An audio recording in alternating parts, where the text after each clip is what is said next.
할렐루야. 아멘. 예. 잘 계셨죠? 예, 잘 계신 줄 믿습니다. 예. 예전에 제가 알고 지내던 한 자매가 있었는데 이 자매님이 하루는 저를 찾아왔어요.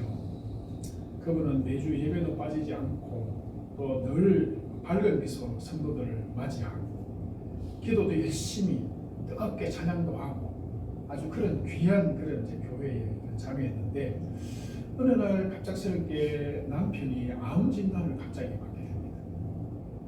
그리고는 급하게 몇 달 만에 세상을 떠나버렸어요. 그 자매 입장에서는 한 번도 상상해 본 적이 없는 그런 일이 자기한테 닥친 거예요. 하나님을 원망하지 않을 수 없는 상황이에요. 내가 주님을 위해서 그렇게 열심히 교회 생활도 했고 하나님께서 기뻐하시는 일이다 하면은 우선순위로 그 일을 하면서 지금까지 살아왔는데 갑자기 생각지도 못했던 이런 일이 왜 저에게 닥친 것인가, 내가 뭘 잘못했는지 눈물로 호소를 했어요. 제가 이제 그분이 그러한 갑작스런 그 슬픔 앞에서 위로할 말이 없어요. 뭐라고 위로를 해야 되겠어요? 여러분 같으면은 그런 상황에서 뭐라고 위로를 할 수 있겠습니까? 위로할 수 있는 말이 없어요. 요한복음 오늘 11장은 나사로의 죽음이라는 그 무덤 앞으로 우리를 데려가고 있어요. 나사로에게 두 누이가 있습니다. 마르다와 마리아라는 누이가 있는데 이 누이들이 지금 그런 상황이에요. 그렇게 믿고 따랐던 오라버니가 갑자기 죽었어요. 원망과 탄식이 막 교차하고 있습니다.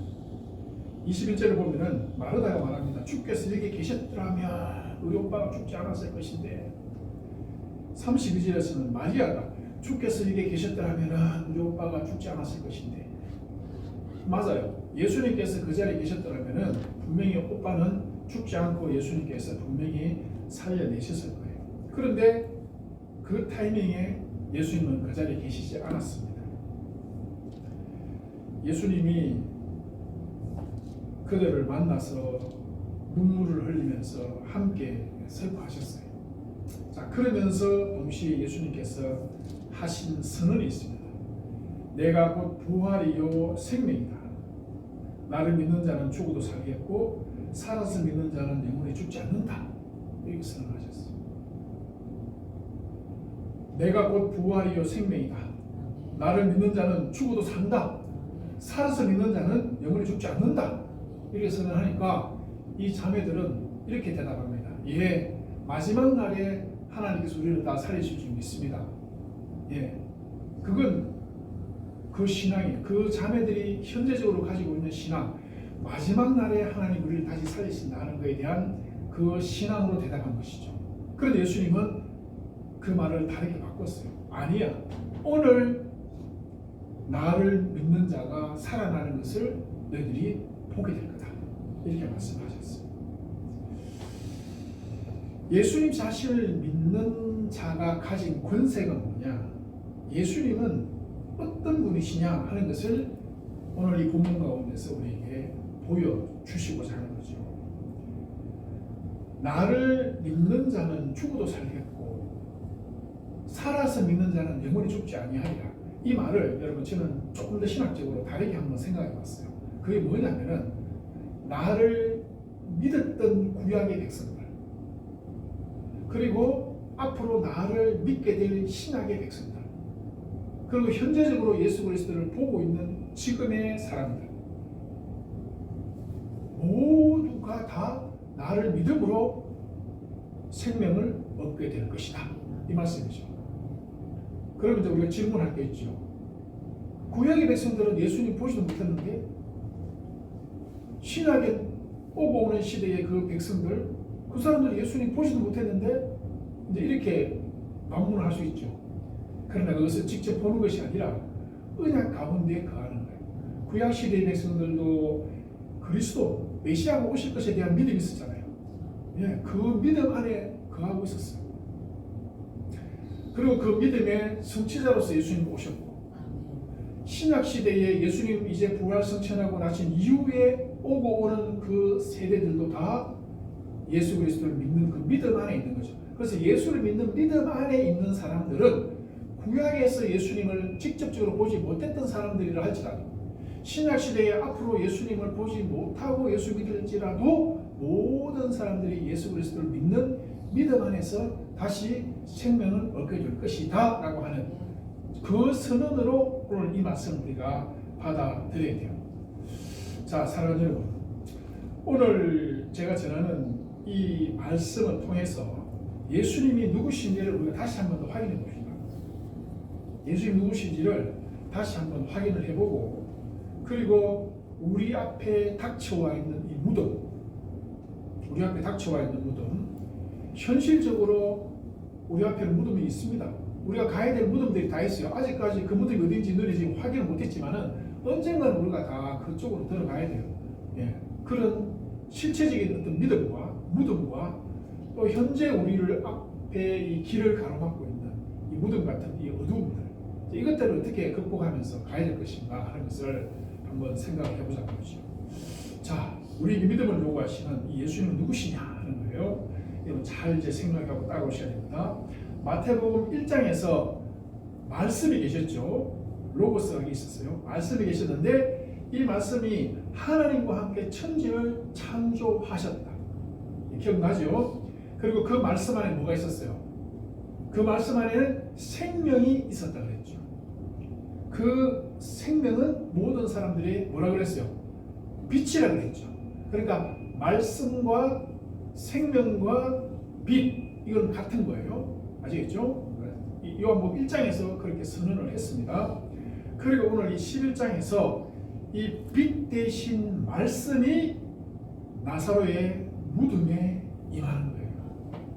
그래서 무덤 속에 있는 나사로의 어둠을 걷어내고 나사로를 빛 가운데로 불러내고 있는 거예요. 이 일을 하시는 분이 누구시다? 예수 그리스도시다라는 거죠. 6절을 보면은 병들었다 함을 들으시고 빨리 달려가시지 않으셨어요.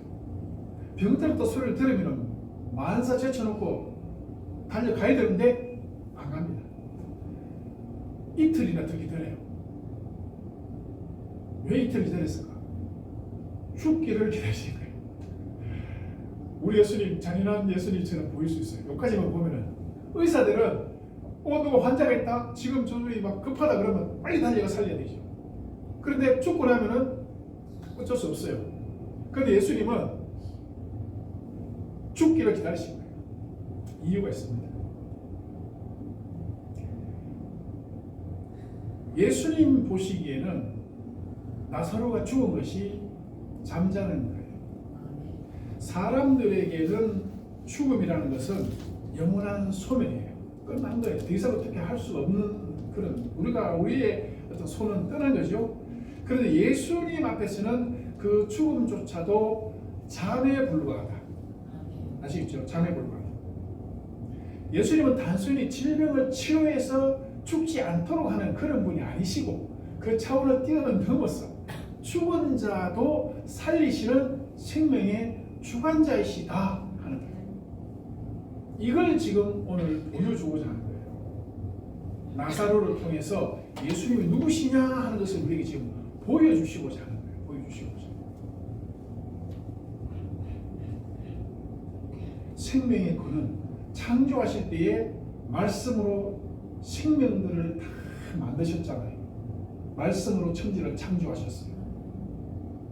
그리고 오늘 무덤 속에 있는 나사로에게 그 말씀께서 거기에 생명의 빛을 비추시고 죽었던 나사로가 살아서 나오는 이 과정을 통해서 예수님이 누구신가 하는 실체적인 것을 입증해 보인 사건이 오늘 이 본문의 사건입니다. 마르다는 이렇게 말하죠. 주여, 죽은 지 나흘이나 지났으니 이미 냄새가 납니다. 이게 우리가 경험하는 죽음이라는 거죠. 우리가 하는 죽음이에요. 끝난 거예요. 이것이 죄인된 인간의 현실이고 인간의 한계예요. 네. 그런데 예수님은 요한복음 10장 40절에서 내가 너희에게 말하지 아니하였느냐? 너희가 믿으면 하나님의 영광을 볼 것이다 그랬어요. 믿으면 하나님의 영광을 볼 것이다. 이 하나님의 영광은 뭘 하면 죽은 자들이 다시 살아나는 그 놀라운 하나님의 영광의 권세를 너희들이 보게 될 것이다. 그리고 무덤 앞으로 예수님이 가셨어요. 무덤 앞으로 가셨어요. 왜 가셨을까? 돌을 치워라. 무덤 문을 막고 있는 돌을 치워라. 그리고 큰 소리로 외치셨어요. 나사로야 나오너라. 나사로야 나오너라. 자, 우리의 상식으로는 전혀 이해되지 않는 것이죠. 인간의 상식으로는. 죽은 나사로, 이미 몸이 부패해져 가고 있는 그 나사로를 향해서 나사로야 나오너라라고 얘기한다는 자체가 이건 아주 넌센스고 비이성적이고 비합리적이고 있을 수 없는, 우리 경험적으로는 도저히 납득할 수 없는 그런 얘기죠. 그런데 예수님은 그 앞에서 나사로야 나오너라 했어요. 나사로는 나왔어요. 이 말씀이 생명을 창조한, 말씀 대신 예수님께서 생명의 창조자라는 사실을 오늘 본문은 그렇게 우리에게 보여줍니다. 말씀 속에 있는 생명의 빛이 어둠을 물리치고, 죽음이라는 어둠을 물리치고 나사로를 지금 불러내고 계시죠. 태초에 빛이 있으라 하셨죠. 빛이 있으라 하셨던 그 하나님의 말씀이 오늘 나사로야 나오너라 라고 하는 말씀으로 다시 나타난 것입니다. 여러분들 어떻게 생각하십니까?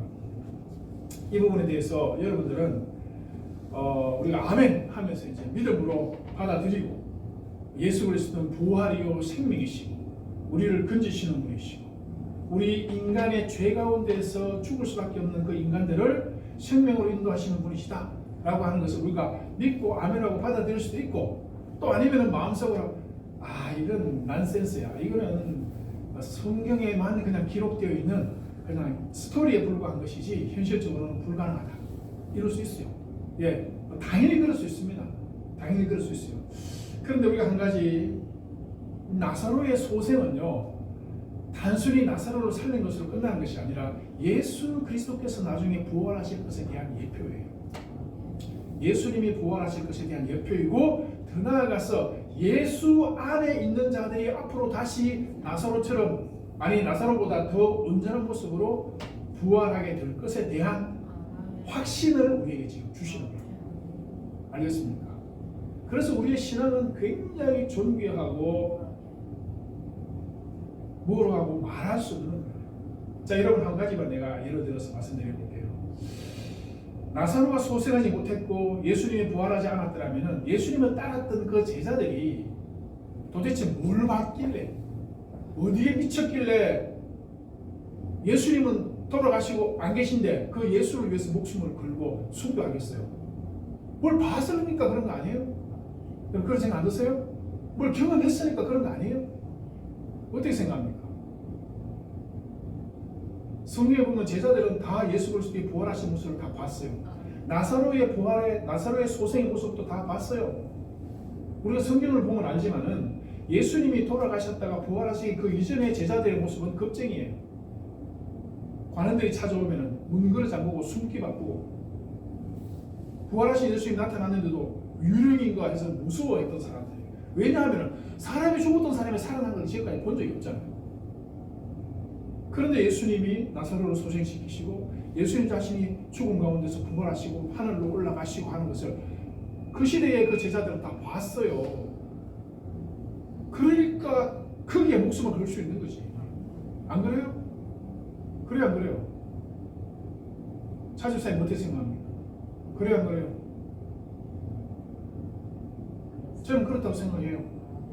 교주가 죽으면 그 교회들 흩어지게 돼 있어요. 별 볼 일 없는 건 다 흩어집니다.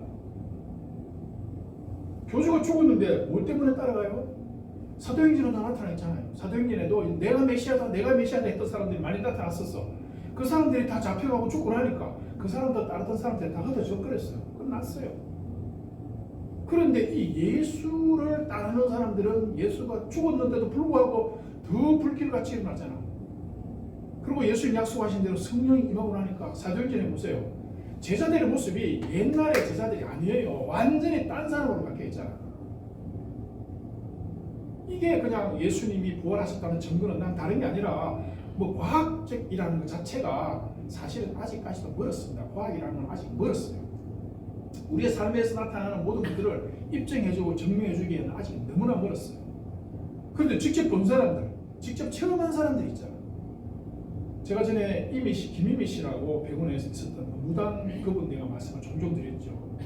이분이 그 예수를 무당 상태에서 예수를 믿으면서 점점 변화되어 가면서 영적인 체험들을 하는 이런 것들을 제가 쭉 지켜봤어요.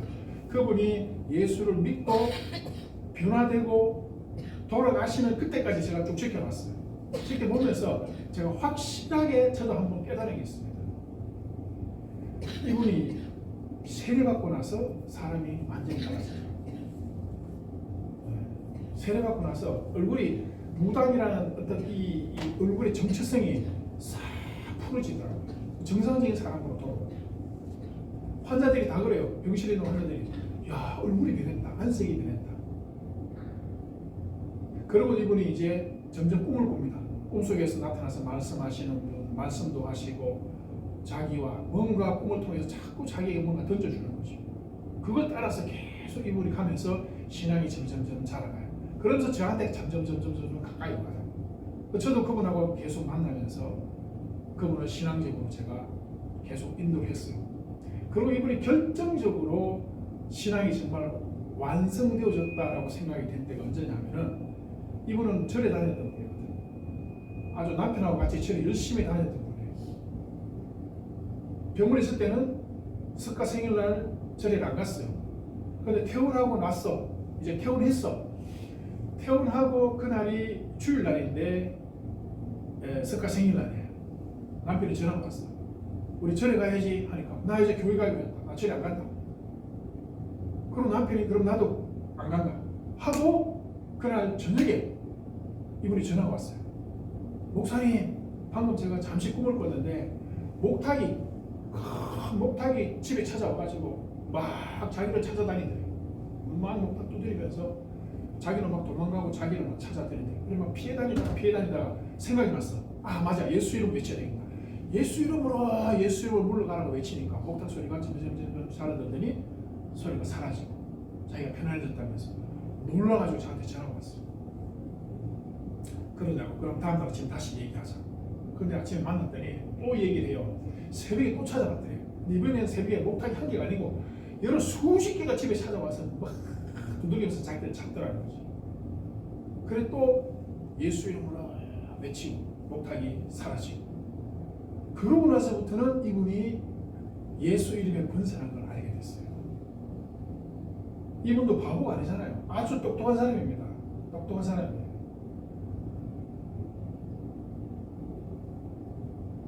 그 목탁들이 왜 찾아온지 알지요. 왜? 이전에는 자기가 그 목탁과 관련되어진 이방 종교를 섬기고 우상을 섬기고 그랬던 사람이었죠. 그러니까 그 귀신들이 그걸 알잖아요. 자기를 섬기던 자기의 종이었는데 석가 생일날 자기한테 안 오니까 찾아온 거지 귀신들이.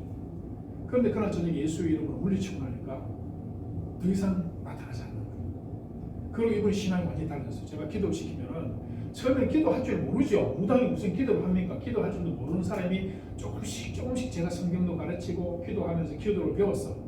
그런데 이 경험을 딱 하고 나서부터는 여러분 진짜 베드로가 사도행전에 그 이전의 베드로와 사도행전에 나타난 베드로가 다른 것처럼 사람이 완전히 달라졌어요. 기도를 시키면 기도 톤이 쫙 높고요. 기도가 엄청나게 힘있게 나가요. 왜 그럴까? 이분은 쉽게 말해서 예수 그리스도를 만난 거죠. 알겠습니까? 이거예요. 요한복음 1장 5절에 보면은 빛이 어두움에 비치니까 어두움이 빛을 이기지 못하다. 아멘? 빛이 어둠에 비치니까 어둠이 빛을 이기지 못하더라. 당연한 거예요. 어둠은 빛이 비치면 물러가야 돼 있는 거예요. 이 진리가 현실이 된 거죠. 예수의 말씀은 단순한 소리가 아닙니다. 예수님께서 나사로야 나오너라 했을 때 그 말은 단순한 사운드, 어떤 단순한 의미 전달이 아니고 창조의 그 로고스, 그 말씀의 생명의 빛이 그 어둠 속에 있는 그 나사로에게 비치고 어둠을 물리치고 나사로가 생명으로 나오는, 이건 예표라고 그랬죠. 앞으로 우리에게 일어날 일들입니다. 우리에게 일어날 일들. 그래서 요한계시록에는 분명히 말씀하고 있잖아요. 요한계시록 마지막 때에 생명의 부활과 심판의 부활로 나오게 될 것이다. 알겠습니까? 그래서 우리가 사도 바울은 먹든지 마시든지 살든지 죽든지 무엇을 하든지 하나님의 영광을 위해서 합니다. 하나님의 영광을 위해서. 왜냐하면 이미 알잖아요. 이미 모든 영적 결론을 알기 때문에 사도 바울이 그렇게 말하는 것이고, 오늘 제가 여러분들에게 설교하는 내용도 마찬가지예요. 설교하는 본질이 그겁니다. 예수를 믿으시고 예수를 붙잡으시고 예수와 함께 하나님 나라를 위해서 살아가시라. 그래서 예수님은 내가 곧 부활이요 내가 생명이다 이렇게 말씀하신 거죠. 그리고 오늘 본문 가운데서 우리 한 가지 또 생각해 볼 것은, 나사로가 죽고 사흘이 지났어. 마리아가 예수님을 만나자마자 예수님 여기 계셨더라면 오라버니가 죽지 않았을 것입니다. 이 원망이죠, 원망. 사실 우리도 다르잖아요. 우리도 예수를 믿으면서도 시험이 많이 찾아오잖아. 안 그렇습니까? 예수 믿으면 우리 앞에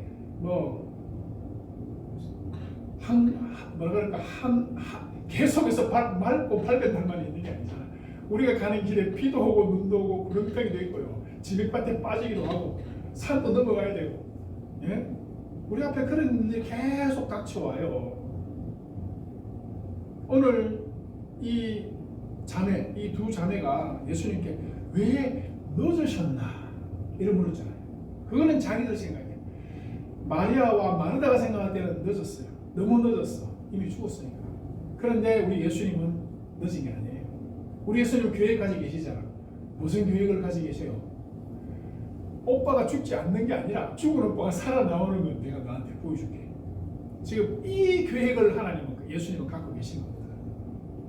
알겠습니까? 그래서 우리는 우리 앞에 닥쳐오는 어려움들 이거요. 지금 당장은 정말 당장 죽을 것 같은 이런 어려움들이 있어요.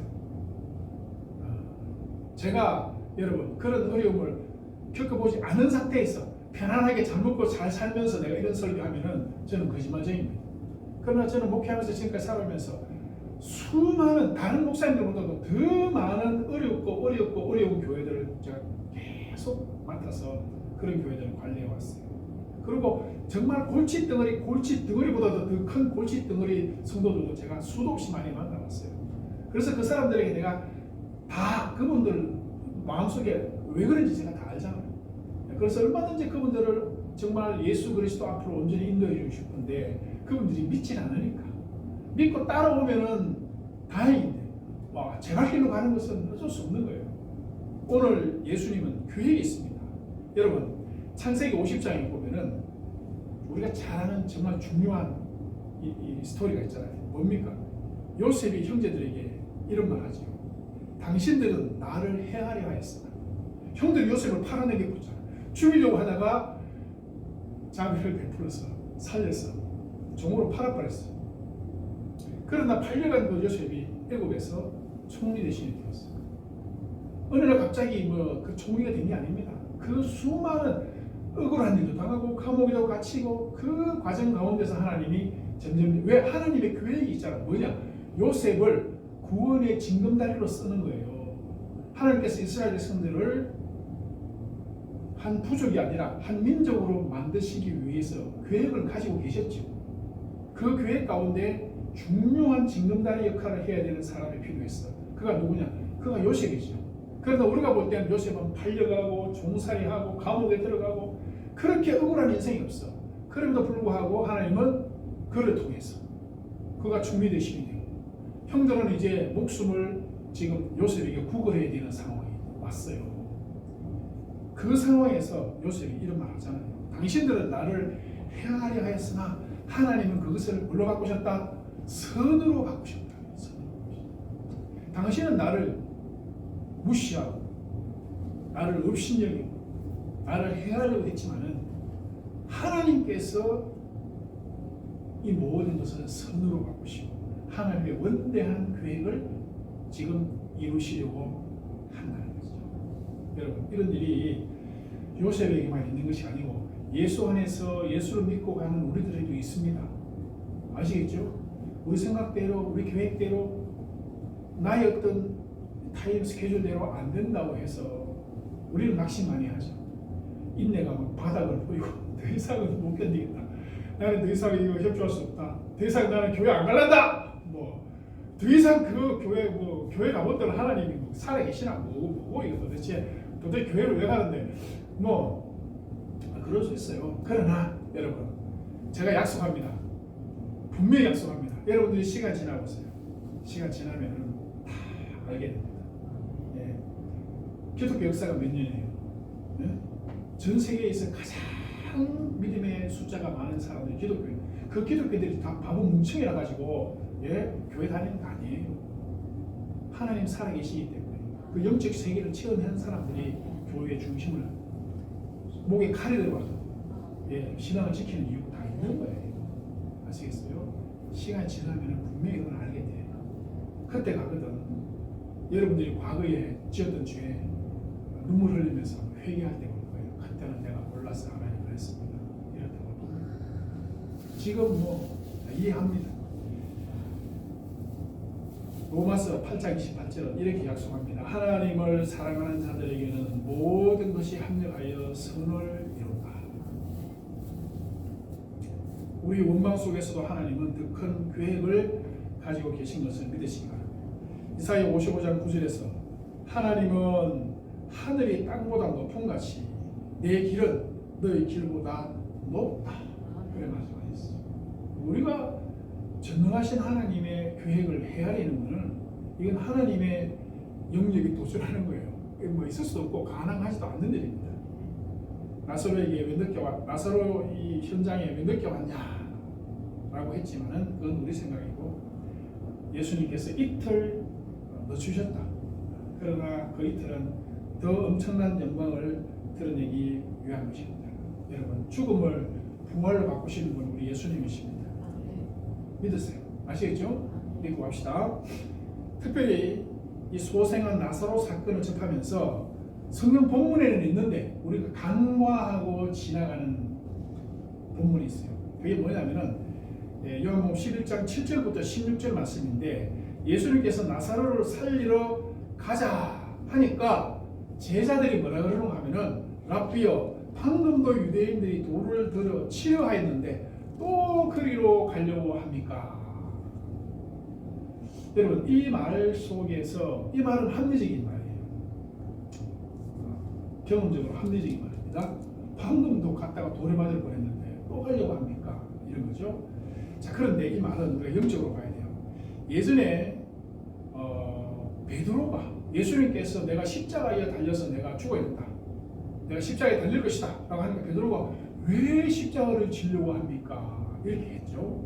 그럼 예수님께서 사탄아 그랬어요. 사탄아, 너희들은 물러가라. 예수님이 하시는 일은 뭐냐면 십자가를 지셔야 되는 거예요. 그럼으로써 하나님의 보내신 그 사명 감당하는 것이거든요. 그리고 오늘 예수님이 나사로에게 가서 죽은 나사로를 다시 살리심으로써 예수님이 누구신지를 드러내셔야 되는 게 중요한 이 일이죠. 그런데 제자들은 가지만 하잖아요. 이게 영적인 방해물이거든요. 이 영적 방해물들이 지금 예수님과 제자들 앞에 나타났습니다. 우리가 예수님이 빛이신 것을 알고 그 빛을 비추면서 살아가려고 하면은 비웃음도 당하고 억압도 당해요. 앞으로 이제 여러분, 지금 저는 국가에서 되어지는 모든 일들이 다 하나님께서 하신다라고 저는 분명히 믿습니다만은 이제 고난도 올 겁니다. 차별금지법이 만약에 통과가 되면은 지금 영국에 어떤 일이 일어났냐면은 영국에서 낙태법이 통과가 되어가지고 그 낙태 시술하는 그 주위 반경 얼마까지는 거기에 낙태 반대하는 사람이나 이런 사람들이 접근하면 안 된다. 이런 법이 그렇게 있는가 봐. 어느 목사님이 그 반경 안에서 기도를 했대요. 기도하니까 경찰관이 당신 뭐라고 기도했노 하니까 낙태에 대해서 막대 안 되게 했으면 좋겠다. 저 생명이 뭐 불쌍하다 이런 식으로 기도를 했는 거예요. 그런데 그것 때문에 기소가 됐어요. 무슨 말 아시겠죠? 그 지금 영국이 아주 저런 나라가 아닌데 지금 이상하게 가고 있습니다. 우리나라에도 우리나라뿐만 아니라 다 마찬가지예요. 만약에 차별금지법이 통과가 되어가지고 동성애라든지 이런 거에 대해서 그거 잘못됐다라고 얘기하면 이제 잘못하면 벌금을 받든지 기소되든지 문제가 생길 수 있어요. 그래서 한국 교회에 굉장한 이제 앞으로 이 숙제가 하나 생겼습니다. 이걸 어떻게 해결할 것이냐 이런 문제가 올 거예요. 그래서 저는 우리 교회들이 시험대에 이제 오르는 때가 왔다. 목사님들이 줄줄이 감옥에 들어간다 할지라도 그건 이제 하나님께서 감옥에 들어가야 되니까 들여보내시는 거예요. 예, 이제 들어갈 겁니다. 줄줄이 이제 가야 돼요. 낙태금지 하나님께서 동성애는 안 되는 거라고 했습니다. 성경에 보십시오 하면 누가 신고하면 이제 바로 이제 기소되고 이제 그런 데를 이제 볼 수도 있어요. 여러분, 우리가 세상에 빛을 비추려고 하면은 바로 이런 일들이 생깁니다. 이상한 거 아닙니다. 알았죠? 그거 당연한 거예요. 우리가 예수 복음을 전하려고 할 때 세상으로부터 공격받는 거는 이거는 당연한 거다. 자, 그런데 예수님께서 가자,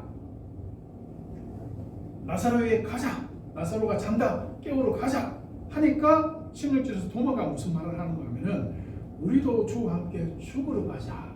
도마가 이렇게 말해요. 어떻게 보면 약간 뜬금없죠.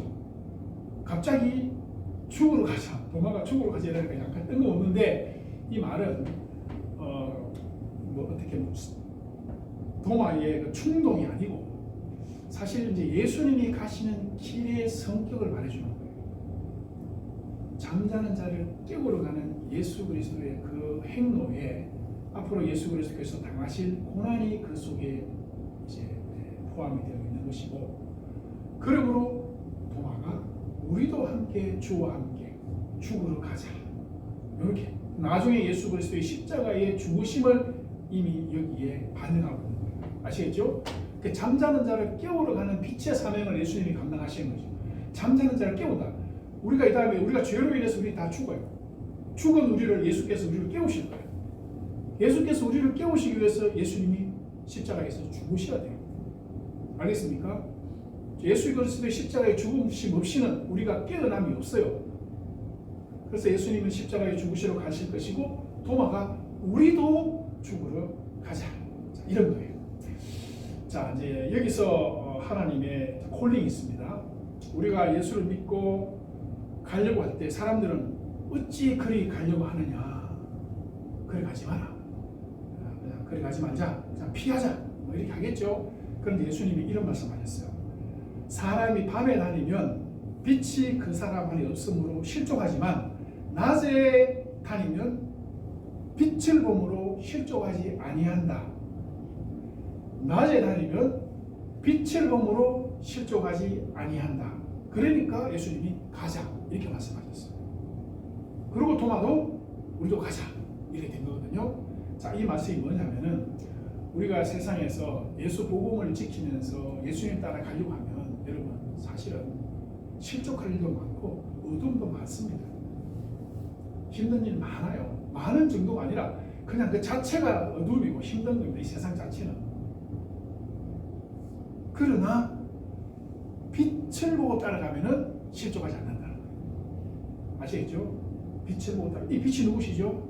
예수 그리스도십니다. 이 세상은 어둠입니다. 여러분 한번 생각해 보세요. 아침부터 저녁에 잠자리에 들 동안에 여러분들이 생활하는 거 한번 생각해 보세요. 전쟁터잖아. 그냥 막 죽지 못해서 살아가는 같은 이런 사람도 있을 수 있고, 하루하루 살아가는 게 어떻게 보면 굉장히 피곤하고 힘들지. 이 자체가 어둠이에요. 그러나 이런 세상 가운데 드리워져 있는 이 어둠 속에 우리가 예수 그리스도의 빛이 우리에게 비추고 있고 그 빛을 따라가면은 낙심하지 않는다. 그러면서 예수님이 가자, 나사로를 깨우러 가자 하니까 도마가 예수님과 함께 나도 우리도 죽으러 가자 그랬거든요. 그래서 우리에게도 사실은 오늘 이런 게 필요합니다. 예수 그리스도와 함께 죽으러 가는 이게 필요해요. 우리 한번 따라해 봅시다. 우리도 예수와 함께 죽으러 가자. 와, 죽으러 가자는 말 걱정도 안 하시고 쉽게 내뱉으시네요. 여러분, 실제로 이 정도의 정신과 이 자세를 가야 돼요. 알겠죠? 그래서 우리 개인적으로 찾아오는 인생의 어두움과 힘들고 고통스러운 뭐 세상의 뭐 정치, 경제, 사회, 문화 언제 밝은 날이 있습니까? 항상 어둡죠. 항상 세상은 그냥 어두움입니다. 가만히 보면 절대로 우리가 원하는 정의대로 안 갑니다. 정의대로 가는 것 같아도 보면 또 삐딱하게 빠지고 생각지도 못했던 수많은 어두움들이 우리 앞에 있어요. 자, 그러나 우리가 그것들 바라보는데 아시겠죠? 그거 바라보면 막 낙심하고 내가 지지한 사람이 뭐 잘못되면 낙심하고 뭐 좀 잘되면 좋아하고 그러나 좀 있으면 좋아했는데 감옥 가고 이러면 뭐 그거 따라가면은 우리는 그냥 늘 힘들어서 못 살아요. 그런 보지 마. 뭘 봐야 돼? 예수 그리스도를 보자 이런 거죠. 하나님께서 하시는 것이다. 그걸 딱 중심, 그 빛을 따라가면은 낙심하지 않는다. 말씀을 했습니다. 나사로와 같은 그런 죽음. 그러나 예수님은 그 죽음 가운데 빛을 비추셨고 자신이 생명을 살리는 빛이다. 말씀이라 하는 것을 오늘 본문에서 예수님은 드러내 보이셨어요. 아시겠죠? 그래서 우리는 오직 예수. 알겠습니까? 예수 이름 부르시고 힘들고 그럴 때도 예수 이름 부르시고 그러시면 분명히 주님께서 우리에게 은혜를 주실 거예요. 힘들고 여러분 어려운 상황이 닥칠 수 있고 이미 끝났다 라는 어떤 그런 힘든 상황이 닥쳐온다 할지라도 주님 제 안에 어둠을 물리칠 수 있는 힘을 주십시오. 용기를 주십시오. 믿음을 주십시오. 그렇게 기도하시고 그렇게 가자. 아시겠죠? 그렇게 갈 사람만 아멘 하세요. 소리가 정말 주 예수를 믿고 갑시다. 부활이요 생명이라고 하셨으니까 절대 우리를 낙심시키지 않으실 줄 믿습니다.